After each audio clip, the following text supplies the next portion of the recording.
You retweeted an unflattering picture of her next to a picture of your wife. I didn't start it. Oh, but that's, I didn't start sir, it. with all due respect, that's the argument of a 5-year-old. Anytime he gets upset, anytime he gets threatened, anytime he gets scared, he begins yelling, he begins often cursing.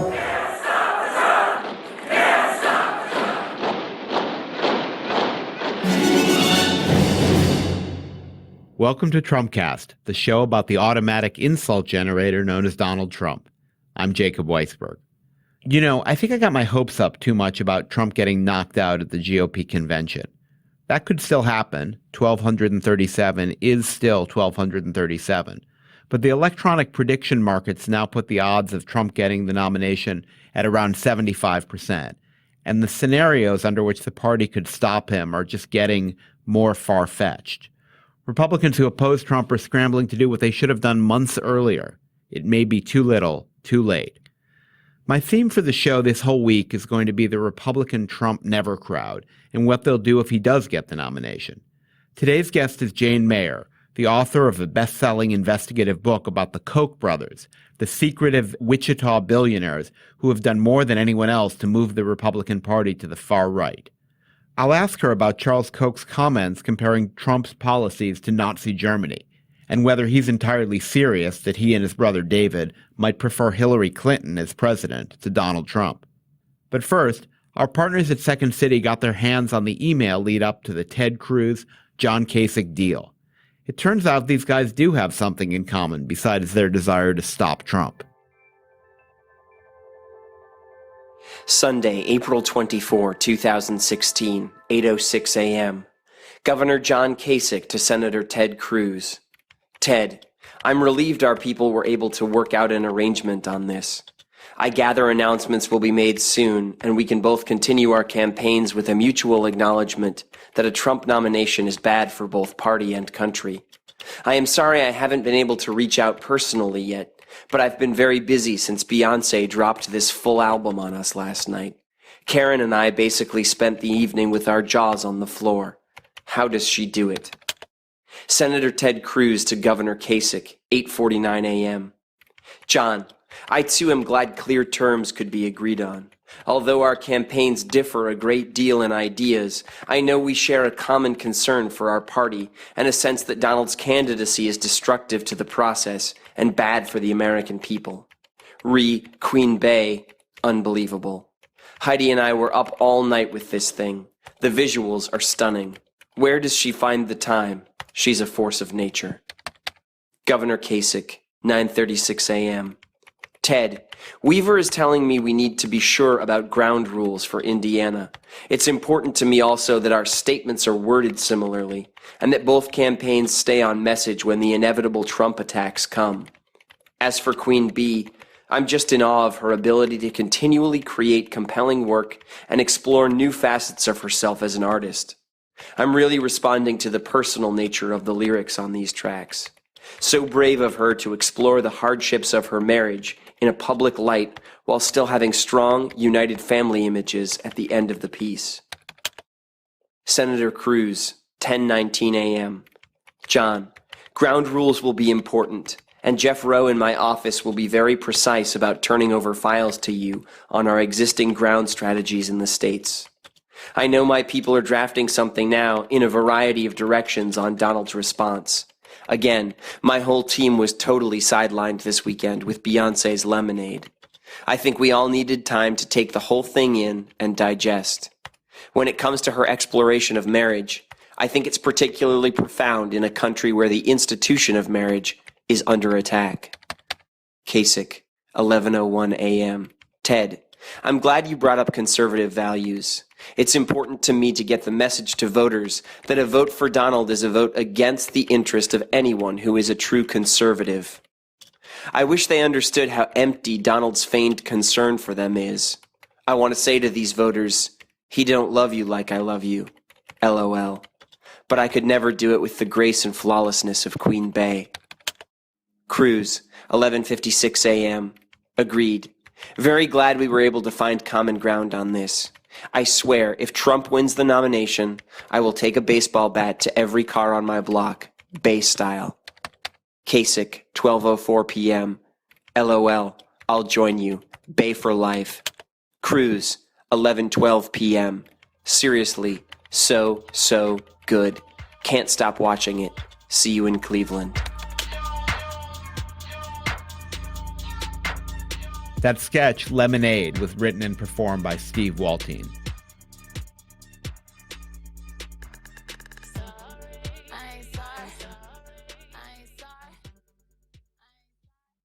My guest today is Jane Mayer. She's a staff writer for The New Yorker and the author of Dark Money, The Hidden History of the Billionaires Behind the Rise of the Radical Right. Hi, Jane. Hi, so glad to be with you. Jane, your book is about how the Koch brothers from the Wichita oil and gas family, who've made tens of billions of dollars, have spent hundreds of millions of dollars in secret to influence politics. They've been the most important Republican donors. And they, or at least Charles, don't seem to like Donald Trump very much. No, they don't like Donald Trump. He's probably the least acceptable of the possible candidates to them that have come forward for the Republican nomination this year. So it's been a big disappointment for them to see him come to the forefront. Charles Koch went on the ABC show this week on Sunday, and he actually said it was possible that they would support Hillary or just sit out the election if Trump is the nominee. Did that surprise you, having followed them so closely? Well, yeah, I mean, no. I have to say, I don't think that people are interpreting that interview right. They're making much of absolutely nothing. Charles was asked point blank, is it possible you could ever support Hillary? And he said, it's possible if her actions are nothing like her rhetoric. So what he's saying is, sure, anything's plausible. We could support her if she's not Hillary. I actually think that was kind of one of those media blips that is sort of a foolish nothing of a story. Also, in truth, the Kochs in the past have not gotten involved in the primary phase of presidential politics. This isn't really what they do. So people are kind of misunderstanding who they are and what they do. They get involved in the general election to some extent in pouring money in behind the scenes for issues particularly. And to some extent, they back Republican candidates. But what they're really about is trying to foment a free market, they would call it, I would call it anti-government revolution in the country that will push the whole country away from looking at government as a force of good. So their view is basically libertarian, right? David Koch was a libertarian candidate for president, I think, in 1980. But when they look at Donald Trump, they don't see someone who has any sympathy for those views? Right. Well, so take a look at that. It started in 1980. It's really important. Charles and David Koch looked at Ronald Reagan as, again, not conservative enough. They saw him as too much in favor of big government. And remember, Reagan in 1980 was the standard bearer, of course, for the conservative movement. So, again, when you see the Kochs this year saying, oh, well, none of the candidates are what we really want. This is what they've been saying since 1980. Even Ron Paul and Rand Paul were not what they want. So Trump, to get to Trump, he is, to them, he hits none of the notes that they really care about. It's funny because some of his positions are actually in sync with them, but his rhetoric is populist and kind of anti 1%. He sort of says that the hedge funders are getting away with murder. Well, they would hate that. They are among the world's largest commodities dealers. They have a huge trading department. When they hear hedge fund, they think themselves. Sure, they would think themselves. And mostly what they think is that in their pantheon, businessmen rule. They are the top dogs. They are the people who they think should be venerated. And so you don't hear Trump venerating business. In fact, his rhetoric is quite populist. I mean, the irony is if you sort of dissect his plans, they're wonderful for the wealthiest people in America. I mean, there have been a number of analyses, and they show that, one of them showed particularly that the top 1% would get 34% of the tax cuts that he's proposing. And most people who get capital gains will do wonderfully under him because he's proposing huge capital gains cuts, and those go right to the richest people in the country, including people like the Kochs. Is there anything a little personal there? I noticed back in the fall that Trump tweeted that all the other Republican candidates who were going to their big summit out in the desert, wherever it was, were puppets. Or he said, "Are they puppets?" ? Well, yes, it seems quite personal. They are offended by that, obviously, and there's been this kind of a couple things that have been written. I'm not really sure what the facts are, but there were rumors that he tried to get himself invited to one of their seminars with the big donors, and that they didn't want him. I don't know what the story really is, but there have been a number of things written, so that there's a kind of a little personal animosity there. Charles Koch really is an ideologue. And Trump is an opportunist, who's sort of doing whatever works at the moment. So they really are completely on, different wavelengths. This might be too crude, but Scott Walker, who they liked before he dropped out in the primary, seemed like a guy they could control. Trump seems like a guy they can't control. Well, absolutely. I mean, you have to wonder if the issue is not just that Trump does not seem like someone who can be pushed around by them. And I don't know, I've not had an interview with either Charles or David Koch on this, so, we're just speculating from what's out there on the public record. But you can see that the candidates they seem to really like, somebody like Scott Walker, is someone who practically takes dictation from them. You weren't too surprised by Charles Koch's interview. I thought when he said about Trump's plan to ban Muslims and force them to register, that it was monstrous and reminiscent of Nazi Germany. That kind of stunned me. I mean, that sounds like rhetoric from the far left. I think he happens to be right, but I was amazed to hear it come out of his mouth. He actually has said this before also. I went to hear him speak in Wichita in the fall, and he said much the same. So he is a libertarian, and so if you're talking about things like registries, you're talking about government again. He doesn't like the idea of big government, and another issue we haven't really talked about, but it's something that would be anathema to the Kochs would be the idea of any kind of opposition to free trade. It's very important to them and to their business. And so, this kind of nativist talk and protectionism is something they're completely against, and something that Trump has obviously gotten a lot of mileage on. So these guys don't play fair. When you were working on your book, just as an example, they hired personal detectives to investigate your personal life and try to spread false rumors about you committing plagiarism. If Trump is headed for the nomination, what do these guys do? I mean, they don't seem like the types who lay down without a fight to me. From the reporting I've done on them and what they're planning to do in the fall, what I'm being told is that they are very much going to dump a ton of money from their donor group, which has a war chest of $889 million, and they're going to spend against Hillary Clinton, and they are going to, no matter who the nominee is, and they are very, very much intent on trying to keep Republicans in control of the Senate and the House. The Supreme Court hangs in the balance. That's very important to them, and they typically spend in ways that very few other people do, which is in down-ballot races. You'll see their organizations pouring money into everything from local judicial races to even school board races they've gotten involved in.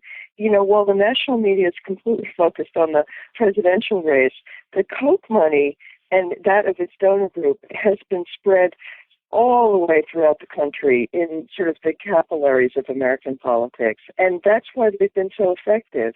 And people don't see it, but they do feel it.